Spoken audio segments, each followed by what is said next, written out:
ఏ పాపం చేసి కన్నానో నీ బ్రతుకు ఇలాగైంది, నీ పైన ఏం శాపం ఉందో అదంతా మాకు తగులుతుంది అని వారిని నిందించొచ్చు. శనిలాగా తయారయ్యావు, శనిలాగా ఈ గృహంలో కూర్చున్నావు. గళితీలకు రాసిన పత్రిక 3వ అధ్యాయము 13-14 వచనాలు, క్రీస్తు మన కోసము శాపమై మనలను ధర్మశాస్త్రము యొక్క శాపము నుండి విమోచించెను అంటే జరిగిపోయిన కార్యము. ధర్మశాస్త్రంలో శాపం ఉంటుంది, ఆశీర్వాదం ఉంటుంది. ధర్మశాస్త్రం యొక్క శాపము నుంచి విడిపించాడంట మనల్ని.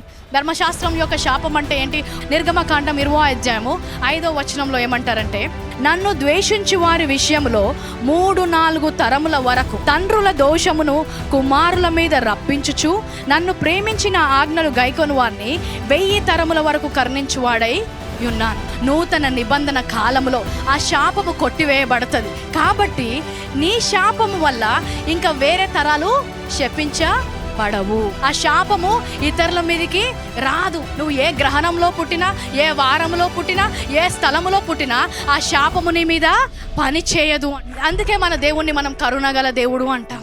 తప్పు చేస్తే వారి మీదకి రానివ్వను, కానీ నువ్వు గనుక వాక్యానికి విధేయుడవై వాక్యము చెప్పినట్టు ప్రకారము నువ్వు చేస్తే, నువ్వు చేసిన మంచి పని బట్టి నీ పిల్లలు, వారి పిల్లలు 1000 తరం వరకు నేను అది జ్ఞాపకం చేసుకొని ఆశీర్వదిస్తాను అని చెప్తున్నాడు.